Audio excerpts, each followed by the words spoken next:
you're in a high drug area. A lieutenant sees Freddie Gray, well, allegedly, sees Freddie Gray, recognize him, turn and run. They follow him, they catch him, they search him, and do we have a stop and frisk? No. We don't. They didn't document a stop and frisk. And they searched him, and they got a knife out of his pocket.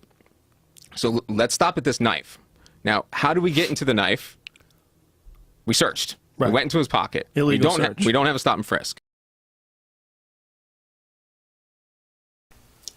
Point 1. No stop and frisk.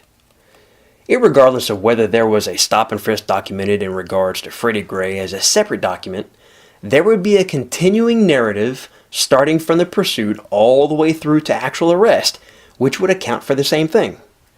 At least, I hope that's what Michael Wood Jr. meant when he said there was no stop and frisk on Freddie Gray. Otherwise, Mr. Wood would have shown himself to be woefully lacking in basic law enforcement principles.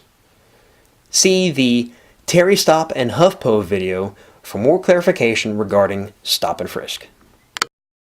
Right. But even if you can somehow justify that, the knife that he has is only illegal if it has an internal spring. So how could you feel whether it had an internal spring or not? Point 2. Just being a smartass. So how could you feel if it had an internal spring or not? I can't tell if Michael Wood Jr. really is being a smartass or if he spread so much misdirection that he actually started to believe it. Either way, I'll bite. On a stop and frisk, you feel the clothing for anything that might be a weapon, and if you find something that feels like it might be, you then remove it, so the suspect can't use it to injure or kill you. In the process of removing the weapon, it's an entirely acceptable assumption that the cop would then manipulate it to see if it could actually function as a weapon, thereby finding out if it has the illegal spring. Pretty straightforward, actually, if you aren't trying to confuse people. And how many white people do you think carry a knife with an internal spring? It's going to be the same amount, but do any of them ever get arrested? Never. Point 3. Being white is awesome, apparently. This will sound like I stole this topic from a bit done by Louis C.K., but according to Michael Wood Jr., this is apparently the truth.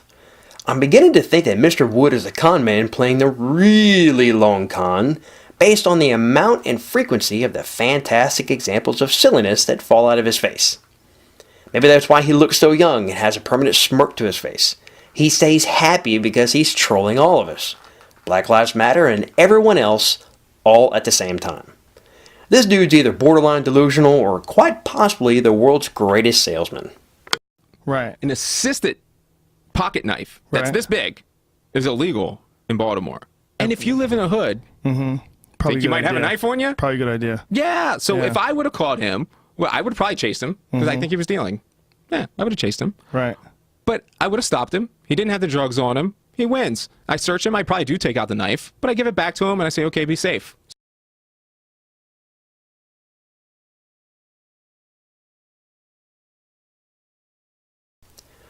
Point 4. Big heart or tiny imagination? I can understand giving a knife back to a man after your interview is over, if the knife wasn't illegal, but giving back an illegal knife is asking for trouble, not to mention stupid. Do you know what can happen when you have a chance to stop a dangerous behavior or person but don't? And that same individual then goes and stabs his wife, mother, roommate, total stranger to death? Not only does a criminal go to jail, but if you documented meeting the suspect earlier and not taking the knife away, especially if it's an illegal knife, you could end up occupying the very similar cell to his for a very long time. Of course, Mr. Wood probably wouldn't document giving an illegal knife to a criminal, even though not documenting interactions with the public is the source of a lot of problems. Remember? Poop. Poopity poop. Big poop. The other side of stupid.